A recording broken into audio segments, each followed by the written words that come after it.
When you think about serial killers, you probably think of Ted Bundy, Jeffrey Dahmer, maybe even John Wayne Gacy, men whose names became synonymous with evil. But what if the face of a killer didn't belong to a man at all? What if it belonged to a beautiful blonde woman, a devoted mother, a law student with a charming smile and a calm voice? In São Paulo, Brazil, that woman exists, and her name is Ana Paula Veloso Fernandes, the deceptive face of evil.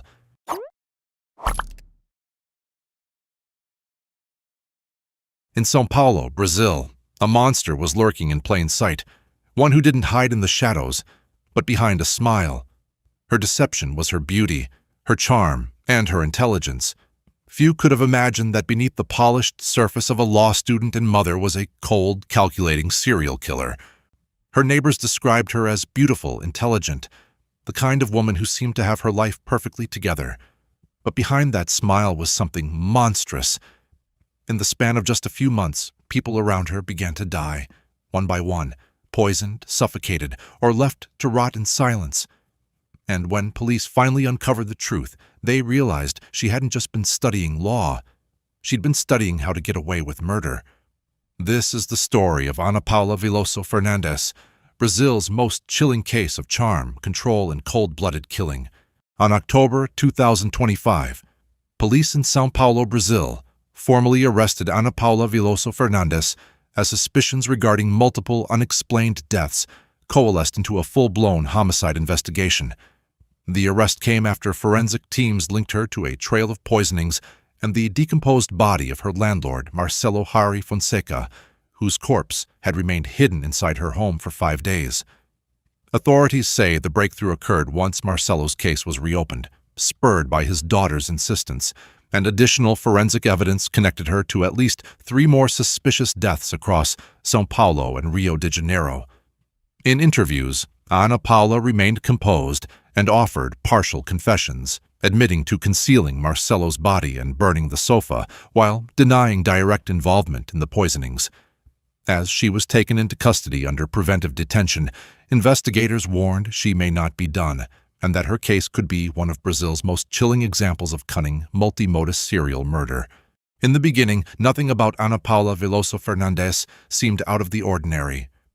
She lived a quiet life in Contagem, Brazil, a mother raising her son while pursuing a degree in law. She was well-dressed, articulate, and ambitious. To her classmates, she was the kind of woman who seemed destined for success. But behind closed doors, something else was taking shape. A fascination with power, and a disturbing detachment from empathy. The kind of mindset psychologists describe as instrumental psychopathy, where emotions are tools and people are pawns. She didn't yell or rage or lose control. Instead, she smiled. She waited. And when the moment was right, she poisoned, stabbed, and silenced the people who trusted her most. It started in January of 2025, when Ana Paula moved into the home of her landlord, a man named Marcelo Hari Fonseca. He was kind, helpful, and believed he was simply renting a room to a responsible tenant. Within days, things went horribly wrong. Neighbors reported hearing raised voices late one night, a struggle, then silence. According to police, Ana Paula stabbed Marcelo beneath his arm while he sat on the couch. Then, with chilling calculation, she hung a bedsheet across the doorway. Not to hide from the world, but to hide the body from her son and niece inside the house. For 5 days, Marcelo's body decomposed in that living room. The air grew thick with decay, and flies swarmed through the curtains. Ana Paula lived there, pretending nothing was wrong. It wasn't until her son begged her to do something about the smell that she called the police. When officers arrived, they found Marcelo's corpse partially covered, the sofa burned to hide evidence. Ana Paula claimed he died of natural causes. She smiled through questioning, calm, collected. And the police, lacking proof, closed the case. But that calm, it wasn't relief. It was confidence, because she knew she'd gotten away with murder. After Marcelo's death, Ana Paula changed her weapon, moving from knife to chemistry. She had found something quieter, cleaner, harder to trace.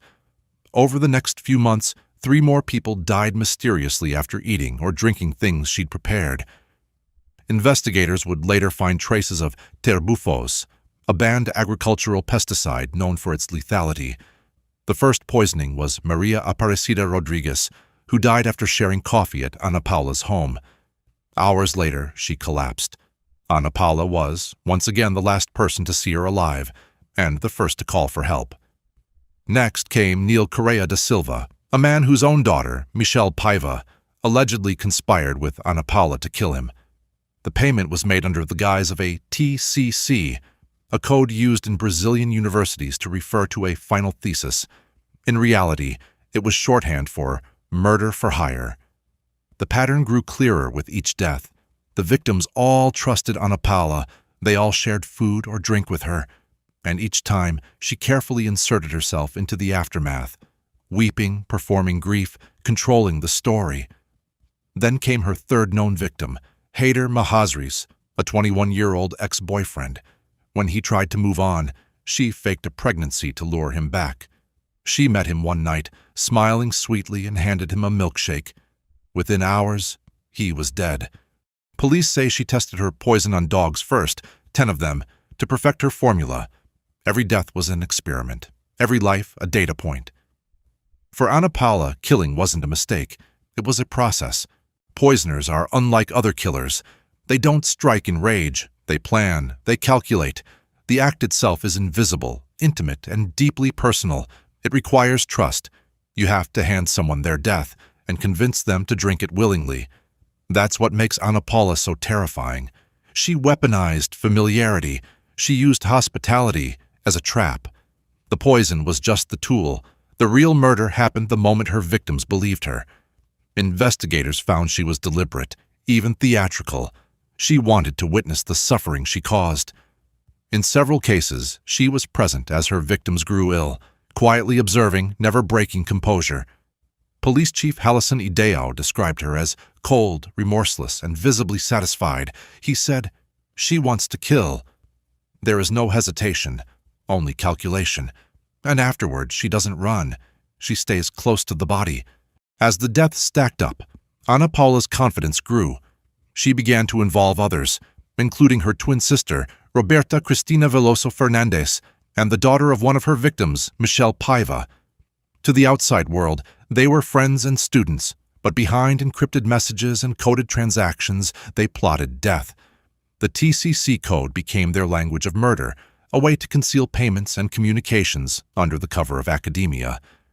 When detectives finally reopened Marcelo's case, forensic results from the other deaths began aligning. The same poison, the same patterns, the same woman at the center of every crime. Her arrest came quietly. She didn't resist, didn't cry. When questioned, she smiled. She confessed to burning the sofa, to hiding the body, but denied the poisonings. Yet her words were rehearsed, her tone eerily calm. Even in custody, officers described her as manipulative and observant, as if she were studying them too. One investigator said, "When you speak to her, you get the feeling she's dissecting you with her eyes." What makes Ana Paula Veloso Fernandes so haunting isn't just the number of her alleged victims. It's how ordinary she appeared. A student, a mother, a friend. She lived her daily life surrounded by people who never suspected a thing. Psychologists studying her case believe she exhibits traits of a high-functioning psychopath, intelligent, socially adaptable, and emotionally detached. To her, people weren't people. They were instruments. Every killer leaves a signature. For Ana Paula, it was control. She didn't want chaos. She wanted obedience. Every smile, every gesture, every poisoned cup was a reminder that she was in charge. She didn't need to chase her victims. She invited them in. That dual existence, the law student and the killer, was her masterpiece. She could study justice by day and destroy it by night. Even now, psychologists wonder, was she driven by greed, jealousy, or something darker, a compulsion to play God? Today, Ana Paula sits in preventive detention as prosecutors prepare their case. Her twin sister and accomplice remain under investigation. Police have reopened multiple suspicious deaths in nearby cities, all with one question: did Ana Paula poison them too? Forensic teams continue analyzing exhumed remains, cross-referencing financial records and messages that reveal a chilling level of organization. Authorities believe there may be more victims, people whose deaths were quietly written off as heart attacks, food poisoning, or illness. Yet through it all, Ana Paula shows no remorse, no emotion, no apology. She reportedly told one interrogator, "If I wanted them alive, they would be. But I get off watching them die." Evil doesn't always wear a mask. Sometimes it smiles politely, offers you coffee, and asks how your day is going.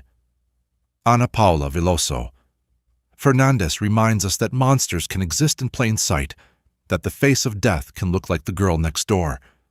Her story forces us to confront an unsettling truth about human nature.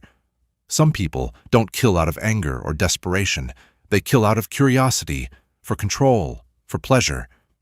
As the case continues, investigators believe Ana Paula's true victim count could be far higher than 4, perhaps 5, perhaps more. And while the courts may one day deliver justice, one question will linger long after the verdict is read. How does someone so intelligent, so normal, become capable of such extraordinary evil? What do you think about this case? Let us know your thoughts in the comments below. If you'd like to see more true crime content, check out one of the playlists on your screen now. Also, if you enjoy our videos, please don't just watch.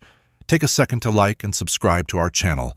It's free, but it's just like giving us a donation and tells YouTube to share our content with more true crime fans like you.